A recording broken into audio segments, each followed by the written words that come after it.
The Lindbergh Schools Board of Education meeting 1552 is now called to order. Dr. Lake, do we have any changes to the agenda? We do not.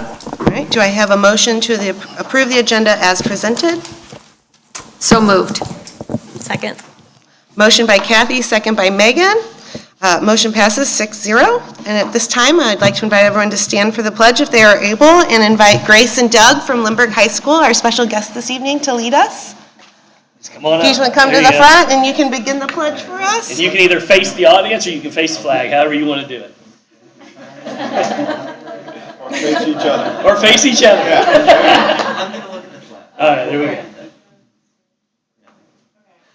Pledge allegiance to the flag of the United States of America and to the republic for which it stands, one nation, under God, indivisible, with liberty and justice for all. Thank you. Good job.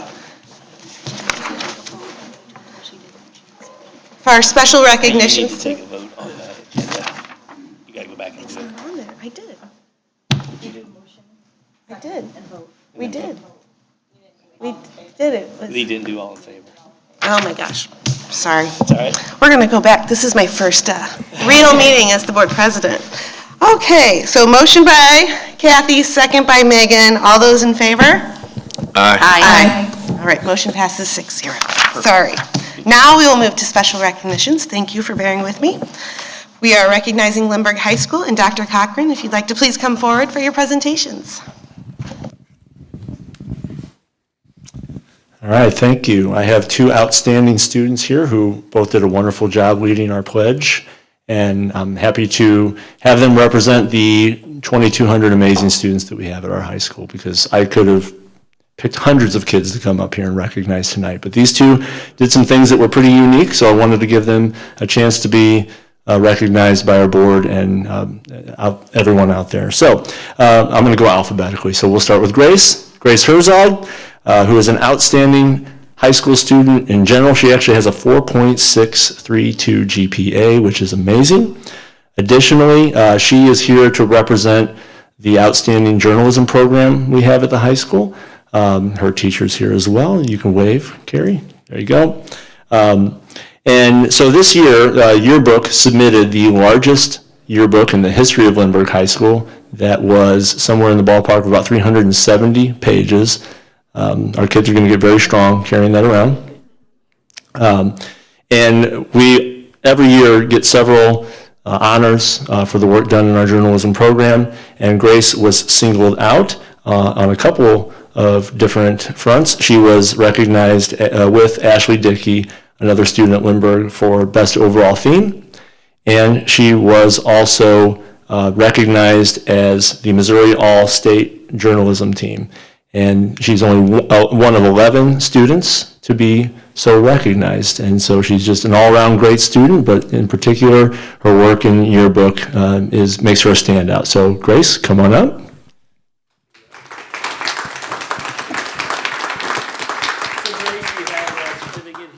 To recognize you as Student of the Month, and then you probably need some more flyer swag here, but there you go. So with that, and we're going to get a picture right here with We Need School Babies.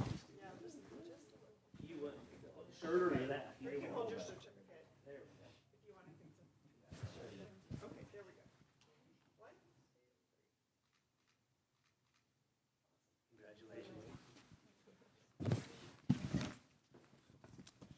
Okay, and next we have Doug Sachs. Doug Sachs was recently recognized as the winner, a national winner of the through the German exam. He was selected a level 4 German exam, 94th percentile, and because of that, he gets an all-expense paid trip to Germany this summer. He had to go through, it looks like, quite the ringer in order to get this recognition. He had to submit several short essays. He had to take 2 standards-based exams. He had to submit to interviews by German professors, which I would imagine was extremely stressful, and stood out to them and was selected as one of only 48 students in the entire United States to receive this honor. In addition, Doug is also an outstanding student outside of German class. He also has a 4.5 GPA. So congratulations, Doug. Congrats. Doug, we have a certificate recognizing you as Student of the Month. And I hope this fits you at the meeting. If it doesn't fit you, let us know. We'll get you a bigger size. So I know we're going to get a picture here.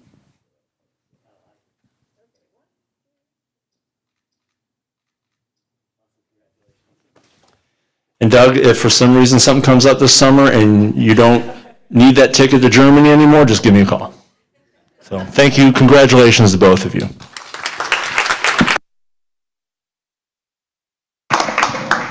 Congratulations. And at this time, we'll just take a few minutes if the people here being recognized would like to leave, or they can stay for the business portion of the meeting, but we'll take a few minute break before we move on.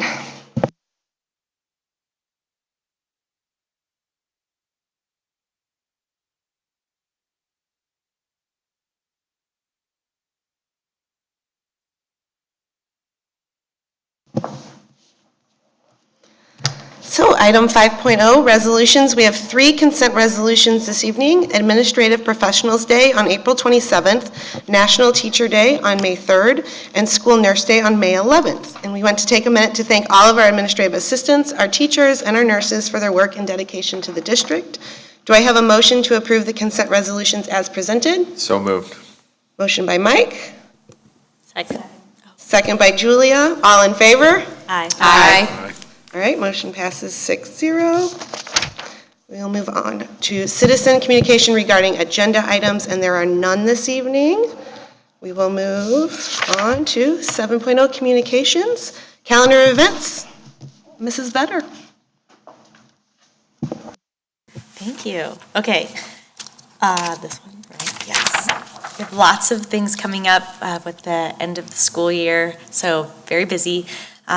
Tomorrow, the CAP students at the high school are hosting an equity and education night and have invited everyone to come check that out on April 25th. Both Sparing and Truman Middle Schools have 5th grade parent night. April 26th is an orchestra concert at the high school. April 27th is our Administrative Professionals Day. Don't forget about your teachers, May 2nd through the 6th for Teacher Appreciation Week. May 4th is National School Nurse Day and the Crestwood Fly Up Day and Sparing Band Concert. So big day on the 4th. We'll be back in here on May 5th for a board workshop, and that's also Sappington Fly Up Day. Long's Fly Up Day is May 6th. On May 11th, Truman has band concerts for 6th, 7th, and 8th grades, and then there's also a facilities board advisory meeting. There are 2 school dances on May 13th for Sparing and Truman, and then the May 13th is also the last day for our seniors, which is crazy. May 17th is a finance advisory and the middle school orchestra concert. And then we also have prom, which is May 7th. 7th, yes, May 7th is prom. And then again for our next board meeting, May 19th. Thank you. 7.02, report of meetings. At this time, if we have any state or other meetings or parent group meetings we've attended and would like to share about. I know that many of us attended the regional meeting, the MSBA regional meeting, and saw some presentations from some of our surrounding districts, so that was nice. Anything else? I do. I'm going to jump in. I always do. At the regional meeting, it was a little different this year. They started talking to us about curriculum, and then the public city school came in and talked about how they're trying to, how should I say this, change so that the public schools are better represented. So they have formed a legislative committee, and from this committee, within their school board, they go and advocate at Jeff City for laws that may harm the public schools. It may not be in their benefit. I thought that was really neat. They also talked about the population of the city was over 500,000. Now it's under 300,000. So they're losing citizens in the city as well. attended LHS Renaissance Assembly, and that's always cool because I know Tara was there with me. There's all kinds of, they announced the achievements. So there's Lifetime Achievement Awards, there's staff that get awards there. As we saw the gentleman here who's going to be going to Germany, top athlete, most spirited senior. So it's a fun day, and it was super neat to see everybody in the gym and everybody celebrating these awards. So that was a lot of fun. And I think that's it, but meetings are starting to ramp up, and it's kind of fun, like we're getting back into the groove. But a little overwhelming on the calendar, but that's okay, I'll take it. So, thank you. Anyone else? Jen, I was going to say Mike and I were a part of the scholarship night through the foundation and the Alumni Association, and that was absolutely amazing. And if you look on the website, I believe it gives some information about some of our scholarship awardees, and it's always a wonderful thing. 96,000? I think something like that. That sounds right. $96,000, yeah, thanks. Great. We have no announcements this month, so we'll go to 7.04, review of upcoming Board of Education meeting agendas. Yes. Board Secretary. We are scheduled to meet again on May 5th for a board workshop to review the Compass Plan and budget goal setting, and then we will hold our regular Board of Education meeting on May 19th, right back here at 7 p.m. At the regular board meeting, our tentative agenda items will be regular business items such as human resources and financial reports, consent items and curriculum revisions, salary schedules, and a second reading on tonight's board policies. All right, thank you. And it is time for our MSBA board report. Alan?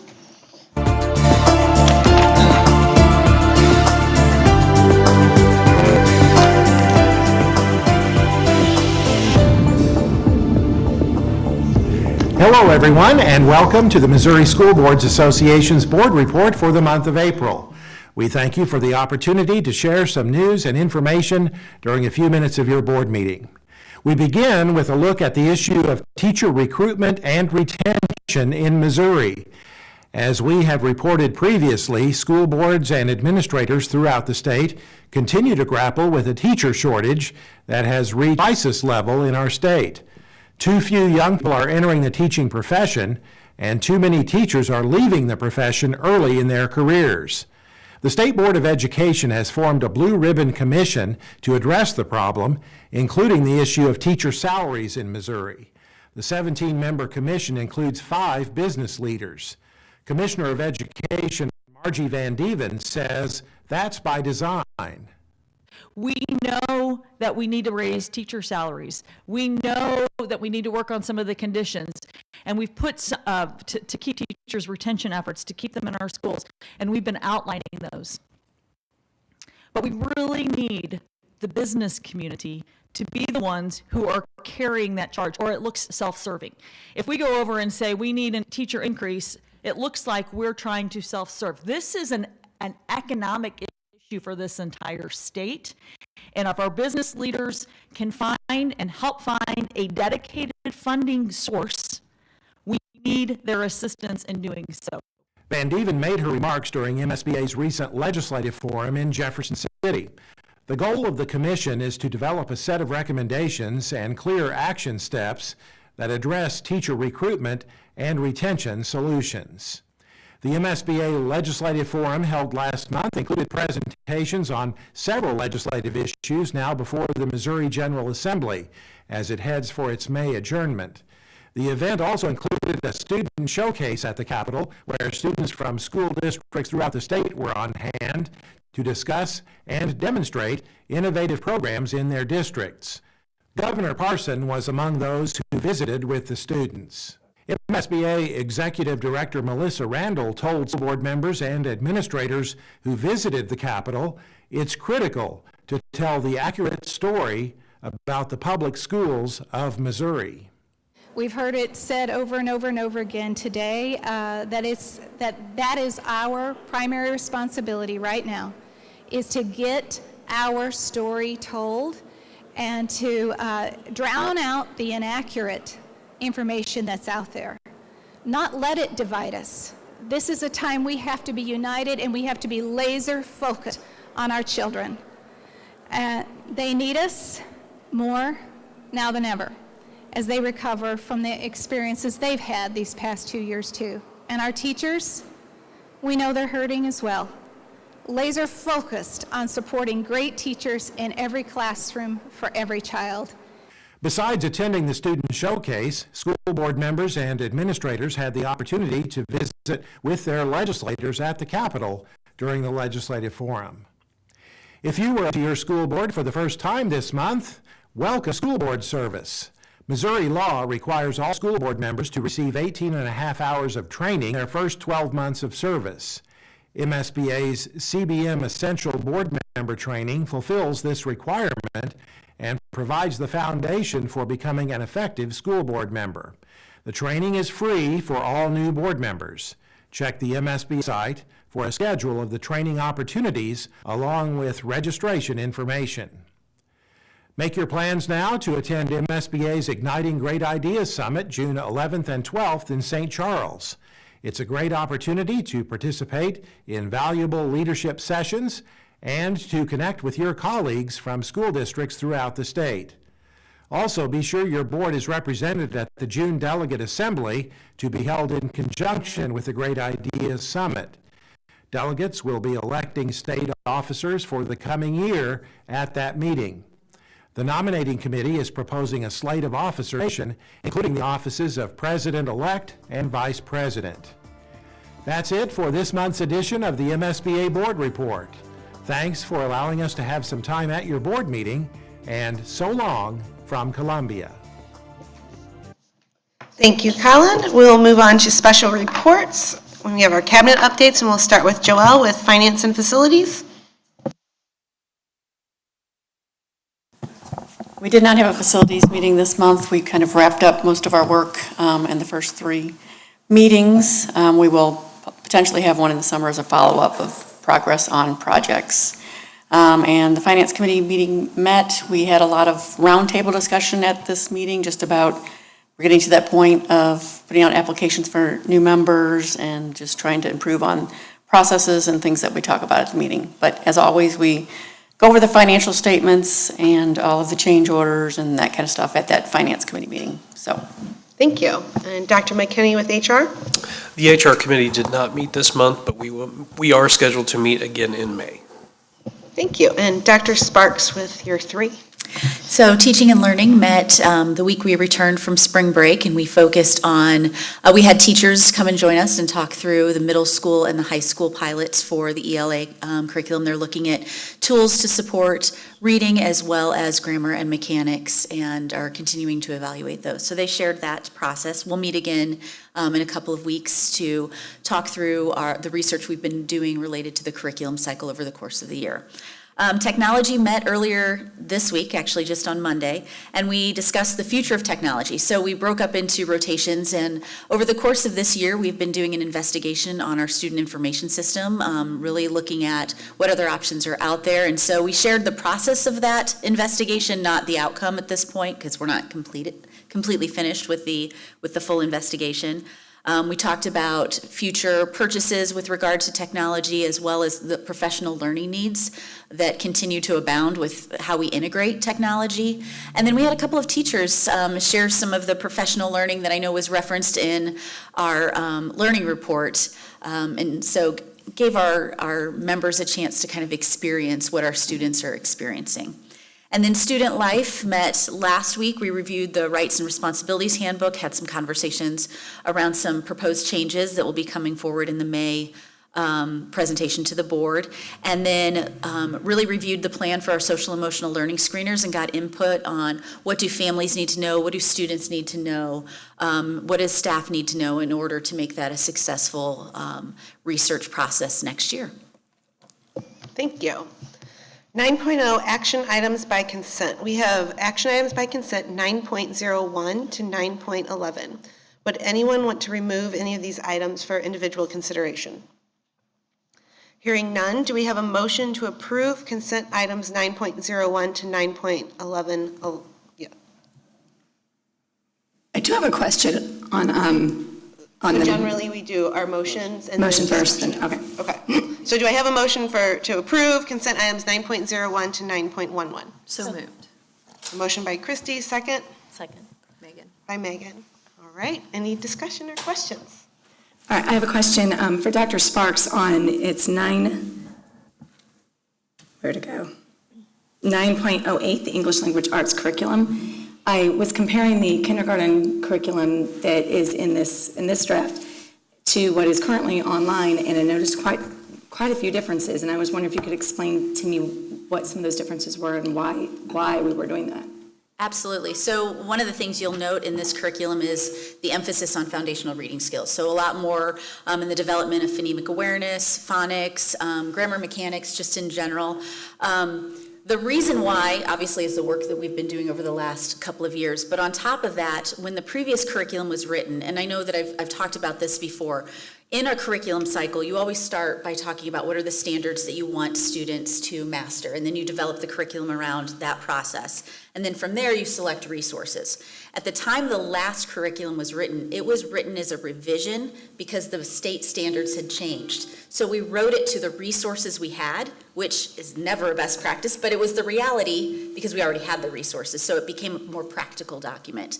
In this case, the curriculum is written based on the standards as they exist and what we want to achieve, and then the resources will come in to support that. I think in general, it really is, it's noteworthy to say that the curriculum drives the instruction that happens in the classroom. And when we're talking about kindergarten or anything that happens in the elementary next year, our changes to the report card where it's standards-based and it's really specific to those outcomes that we want to see on from the curriculum will be really a focus of what the instruction is. Okay. Does that answer your question? It does, because what I noticed was there seemed to be a change in taking away anything relating to reading strategies, like look at the picture before actually trying to learn how to read, and I thought that was maybe a shift more towards structured, and so it is. Just wanted to make sure I was understanding that correctly. Okay. So to clarify, even though we haven't chosen our new instructional resources yet, we are still changing our curriculum in ELA K through 12 starting next school year. Correct, and it aligns with the changes we've been making over the past couple of years. When we have new resources, that will obviously make it a little more systematic and pull it all together, but we have the resources in play to be able to implement this curriculum based on the work that we've done over the last couple of years. Thanks. Any other questions?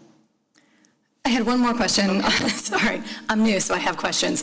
On the lifelong learning goals, there were some changes to those too, and one of them I was curious about because it's under the inquiry one. One of the lifelong learning goals is recognize bias and its effects through the lens of inclusion, equity, and diversity. And when I first read that, I thought, great, because we should be doing all of those things. But then I also thought, well, there's other ways that there could be bias too, other than those things such as, I don't know, a motive, when you're looking at a text, a character's motive or an author's motive, whether they've got a financial gain. There's a million ways you can show bias. So I was curious if you could just tell me how this particular lifelong learning goal ties to what the learning standards are. So the lifelong learning goals are designed to be kind of what students take and apply after they graduate. So they are a synthesis of priority standards that exist throughout the curriculum document. So, for instance, I know within speaking and listening standards for the state, there is a focus on viewpoint analysis and questioning, and specifically looking at the perspective. If I look at a couple of those different parts of the language, evaluating the speaker's point of view, reasoning, evidence to propel the conversation. So you start to see this kind of conglomeration of all of these different standards. Then you've got the reading component also, where you're inferring from the text.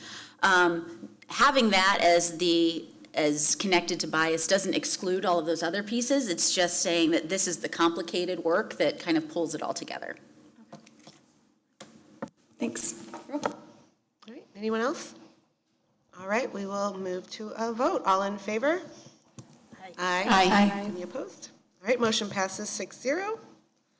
We will move on to 10.0. We have one individual action item this evening, 10.01. It's a request for reconsideration for the book Crank with library use. Do I have a motion to retain the book Crank written by Ellen Hopkins in the library without restrictions as presented? So moved.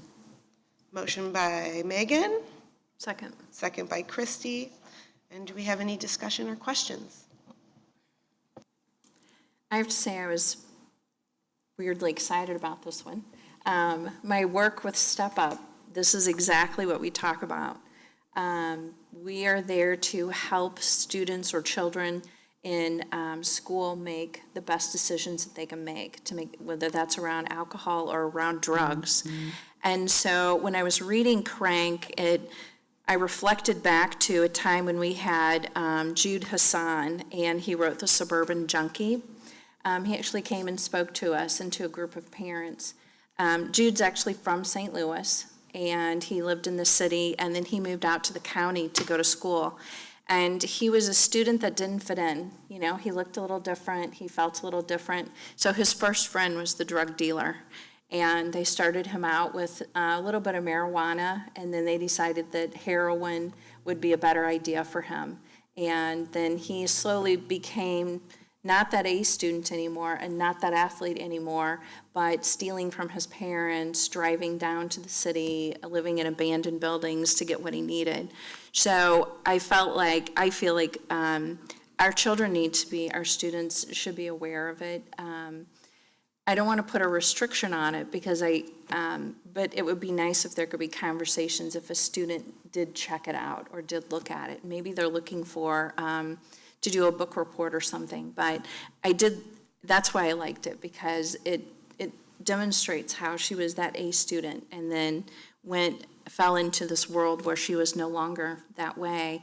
Also, as I was campaigning in the election, I was talking to the firefighter for Prop 1 or Prop whatever it is, and he said that most of their cases are meth that they go to see, and the dealers love our district, and they love the district surrounding us, Kirkwood and Webster, because you have parents who have a little medium to higher economics, and so we're targeted markets. So being a targeted market, I felt like also this was a good book to keep in our library. I also appreciated the form of it. It's written in kind of like a poetry form, and I think it's great for all of our students to be shown different forms of ways of reading. It doesn't have to just be a page-by-page novel. It's visually stimulating with the way that the author made it look. I don't know. Yeah, there you go, arranged the words. And so I think it can be used in so many ways as a good learning tool. I will say, as I've heard many people, like when they've presented to us, they're like, I just don't like poetry. And so when I got this book, I thought poetry, but I enjoyed how it was written as well. And I will say that the story itself is such a good example of like how quickly it can go wrong. Just one tiny, small decision, one time, and changes the whole course of your life.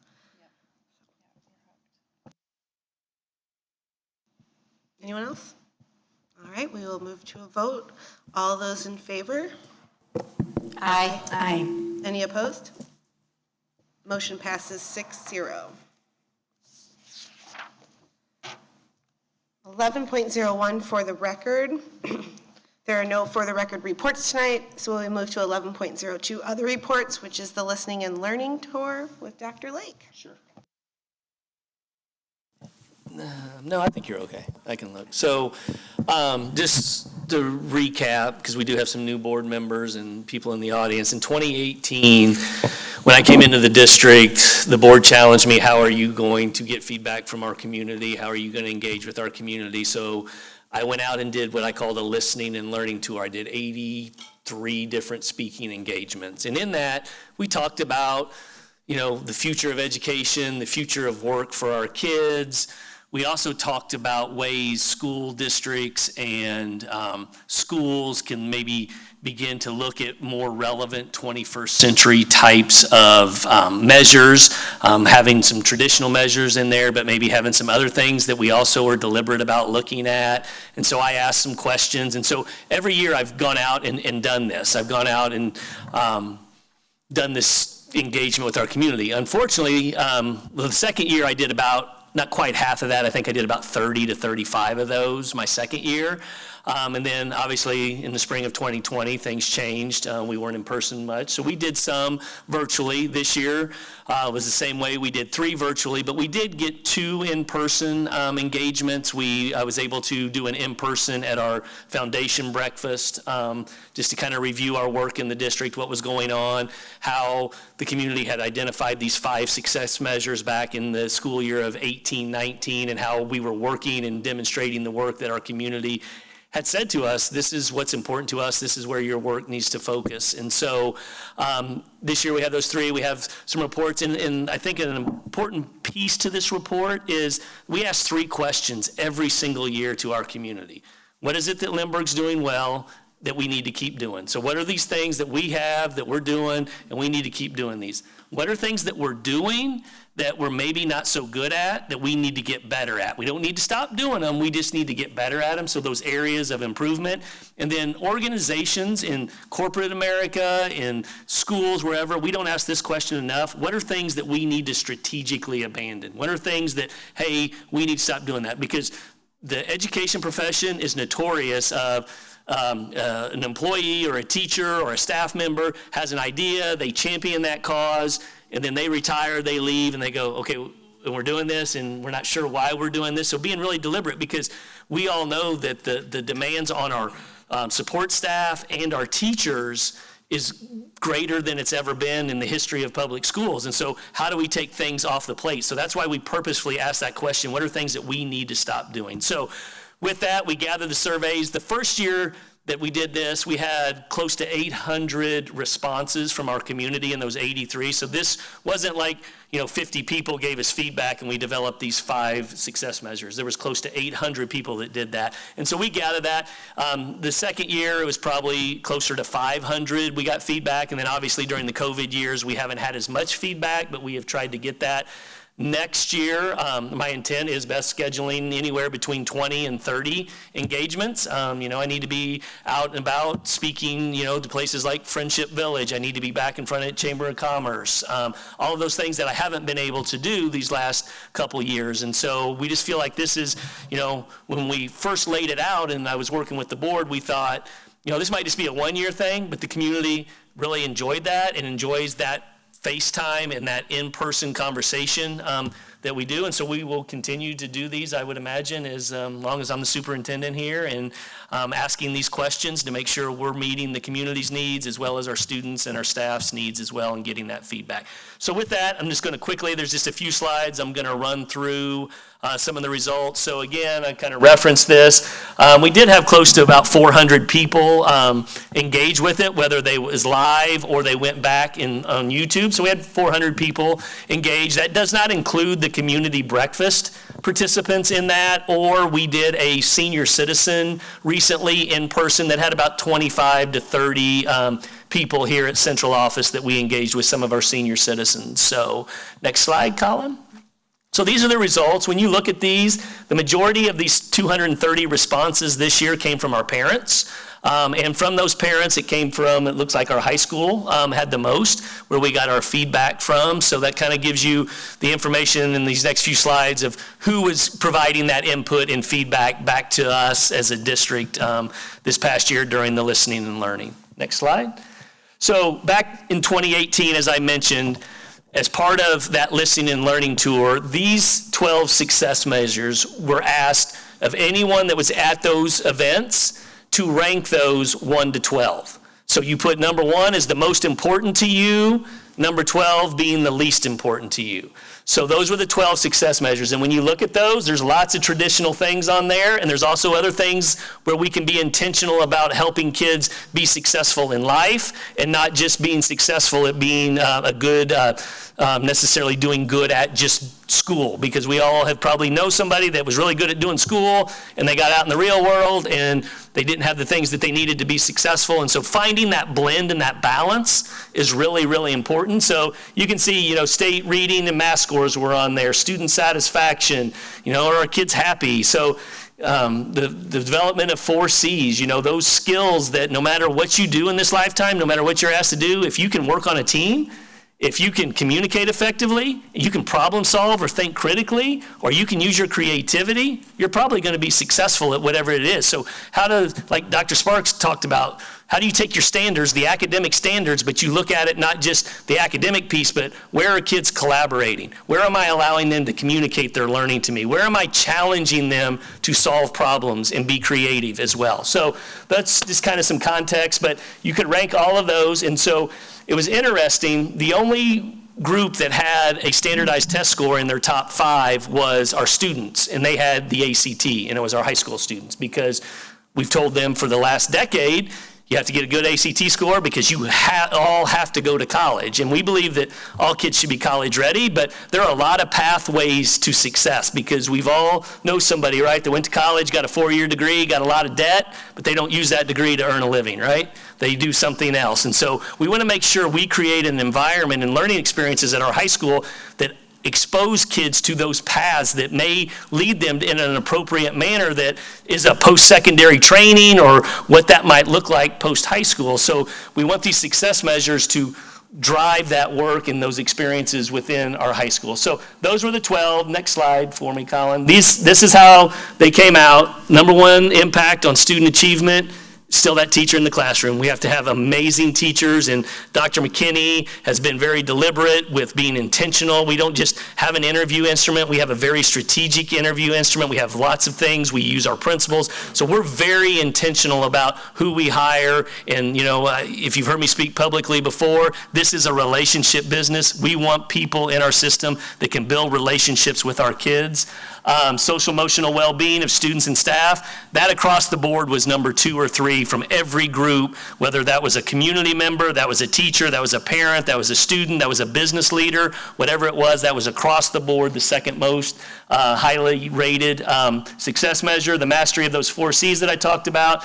And then this personalized learning for students and staff. This idea of most of us in this room had a one-size-fits-all education. So how do we go about meeting our kids where they are and really enhancing them to meet their potential? Because we all probably had a class that we can go back and think of that we didn't maybe reach our potential because it didn't mesh with our learning style or who we were as a person. And so how do we begin to build the capacity of our staff to understand that and to work with our kids to meet them where they're at, to help them all grow? So that's the idea. And our teachers. We are Dr. Sparks and whatever in schools across the country. What do? We put teachers in a room, and it's a one-size-fits-all professional learning. We are better at that. We're not where we need to be, but teachers are in different places. They have different things, and I'll just use Canvas as an example because Colin does Canvas. We have teachers that are still basic Canvas people, but we got teachers that are experts in Canvas. So we should have different levels of training on professional learning days to meet that staff where they are. So this idea of one size fits all. And then student satisfaction. People said, let's have happy kids. The other success measure that was ranked by our students was parent satisfaction. So our kids are pretty smart. They want to make sure their parents are happy as well. So that one came out from our kids. So they said the ACT score, and then they said, make sure my parents are happy too, because if they're happy, I'm going to be happy. So that was one that showed up as well. So those are the 5 success measures. That's our work. Next slide. And then this is the answers to the first question, what are we doing well? The bolded ones on that are ones that, are repeated from year to year from the previous year. I will say this, the COVID response one for me, the past 2 years have been as challenging as we've all been through. You as a family have had challenges. We've had it internally, but the fact that people recognized and we tried to meet people where they were, and I'll go back to, we were the only school district in the county that started in August of 20 with kids in elementary schools. And that's because we worked directly with our teachers, and it was our teachers that said, yes, we can't do what we did last March. Those K through 3 kiddos, we at least have to have them starting out every other day, and we've got to do that. So to me, that was one that really jumped off the page that I was glad to see our community recognize that as well. And again, not everybody was happy with that response, and I get that, but we tried to find that balance to meet the educational needs of our kids, to keep them in person, because we realized keeping them in person was the most important thing. The community is on there, the innovation piece, excellent teachers. So those are things that we need to keep doing well and stay focused on. Now, things that we need to get better on. So communication, so you saw communication on the first part, but communication is also on there. So every year it's not, I'm serious, if we go back and look at it, it's communication's good, but there's always people that think we could be doing a better job of communication. So that's something that Beth and team and board and this cabinet, we're always looking at how do we keep getting better at communicating with our folks. You know, we can improve our academics, obviously, every year. The facilities is one that jumps out, student emotional support, diversity, equity, and inclusion. So those are some things that have been identified. You know, and the teacher support, I think you heard the MSBA executive director talk about our teachers. You know, as I've stated, it's been hard on teachers, it's been hard on everybody, you know, the past 2 years. Families, you know, with loved ones and different things. And so, you know, I think that came out just that, you know, it's been a hard 2 years. And so I just wanted to kind of touch base on that. So next slide. Things that we need to stop doing. Again, COVID shows up there in the other side. Previous year, you know, stop focusing on grades, test scores, and rankings.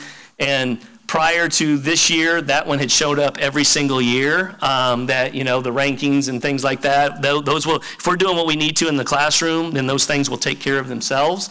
But again, you see the stop doing this year is a lot of COVID-related things that, you know, we're not doing, but they were things that at that time we felt like we needed to do to keep kids in-person learning. So with that, I believe there's some in pictures there. The picture on the left is first day of school at Long. There's my student advisory that I met with for the last time today. I meet with a group of high school kids once a quarter, and we just talk about what it's like to be a high school kid. And they share things with me, and it's good for me to keep that grounded. And then that's a picture of our recent senior citizen coffee, just to kind of update some of our senior citizens on the work in the district around our 5 success measures that we just talked about. So with that, I'll entertain questions.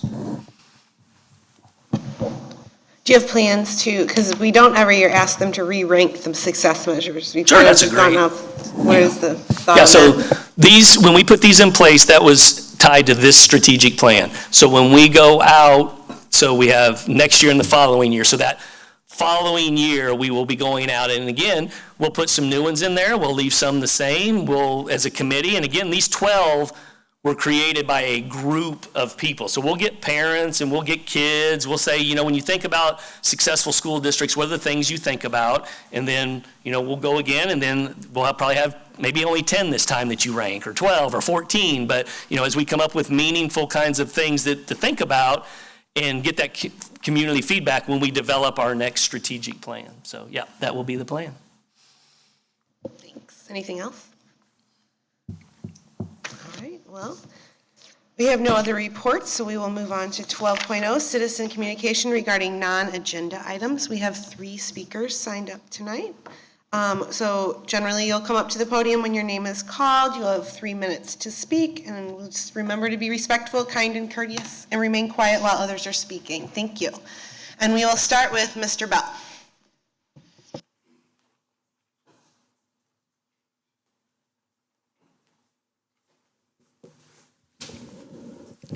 Good evening. I trust you got the document that I sent you in advance of this board meeting. And I just felt like that there's been a lot of time and energy and resources dedicated over the last couple months to determine what is going to be, at least in the near term, the future direction of the school board. And so I have broken out a couple of special events that I would like to speak to and respond to. The Board of Education election on April 5th, the special meeting on April 12th, and the workshop meeting on April 12th. The first spreadsheet that I showed, don't need to really address that. It's just something that you can return to the St. Louis County Board of Elections. It's a straightforward accounting of what the ballots were and what the percentages were. However, I just thought it would be interesting to dive into the details of this election and to look at the voting block. We had the teachers union who got 54%, rounded up to 55. We have the parents and the taxpayers who got 45%. So you have a straightforward differential of 10%, which is really pretty promising, and if you're of the teachers union. But I think what is more instructive is if you look at the statistical range and you look at the highest and the lowest range percentage, you had Julie Voss, who got 27.35%, and Carrie Clay, who got 22.58%, with a difference of 4.77%. And then you have the standard deviation, which just runs around 2% plus and minus 2%. As far as the special meaning is concerned, I think it really is important to think about that this was really a very close election. The notion that this was an overwhelming endorsement of the teachers union and the control of the board by the teachers union, I think would be a misreading of the election. And I think too that elections and a political process, this is ancient history. You need to be aware of what's out there in the future in terms of the 22 and the 24 election. And we have these legislative sessions of 22, 23, and 24. As far as the workshop meeting is concerned, I was just really astonished by all the happy talk, if you will.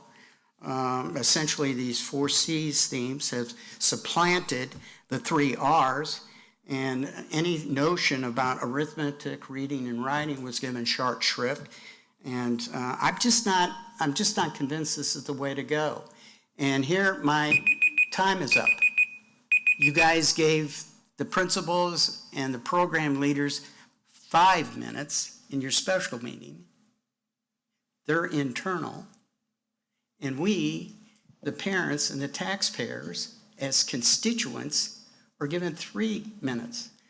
Okay, Why is thank that? you. Why is that We differential? will respond in writing as usual. We will move on to our next speaker, Mrs. Swenson. We're following our board policy. Hello.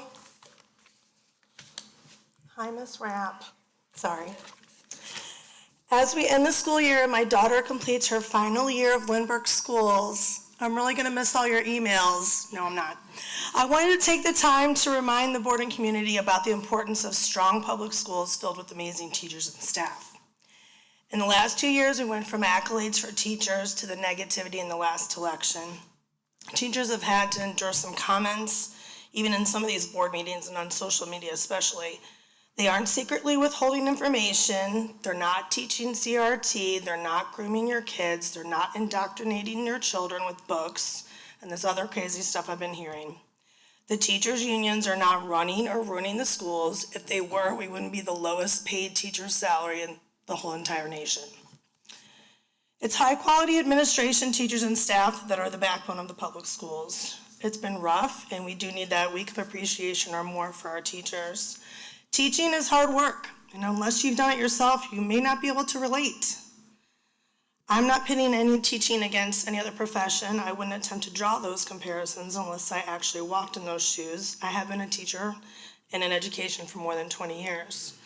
But some will do that even if they have not spent one single day in a classroom. I suggest they take up substitute teaching. I want you to not only defend your teachers, but praise them and elevate them for the value that they add to our community. As Teacher Appreciation Week approaches, let's all acknowledge and respect administration, teachers, and staff for their commitment to our children, our families, and especially our community.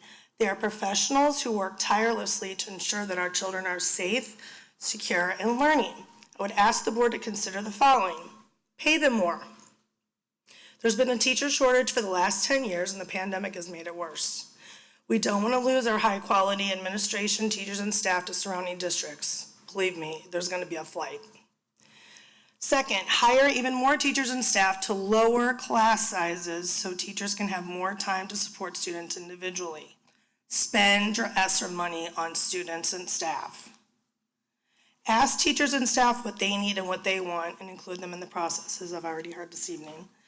I recognize the vast majority in our community agree, and they do respect, appreciate, and recognize the value that teachers provide. In my case, I'll remember and appreciate the teachers and staff in Lindbergh who've cared for my children as people, not just test scores.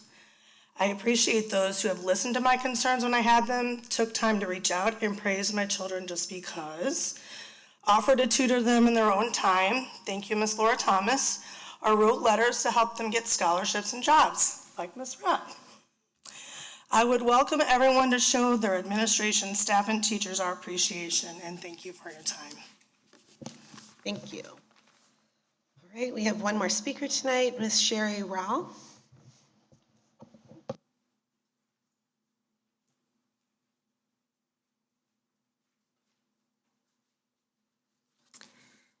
Good evening. My name is Sherry Rule, and I'm a proud Lindbergh High graduate, class of 1983. I have 4 grandchildren currently attending Lindbergh schools. I'm here tonight to tell you about Logan's Community Playground, a universally accessible playground project being built in memory of Logan Zielinski, a 12-year-old South County resident who passed away in a terrible accident last year. Logan's Playground will be featured on the property of St. John's United Church of Christ, located in the city of Green Park. St. John's is partnering with Unlimited Play, an award-winning nonprofit organization that helps to plan, design, and build fully accessible, inclusive playgrounds across the country. Logan's Community Playground will be the first Unlimited Play playground in South County, a playground where all children can play no matter their abilities. The playground will be open to all children and families of the community, including the children and families of the Lindbergh School District. To learn more, please visit www.unlimitedplay.org or contact me, Sherry Rule, I'm the chairperson, at 314-707-5003. Thank you. Thank you, and I'm sorry I mispronounced your last name. That's okay. Okay, that is all of our citizen comments for this evening. 13.0 recess. We have already conducted our executive session, so there is no need to move to, and we will move to 15.0 adjournment. Do I have a motion to adjourn board meeting 1552? So move. Second. All right, first by Mike, second by Kathy. All those in favor? Aye. All right, passes 6-0. Board meeting 1552 is adjourned.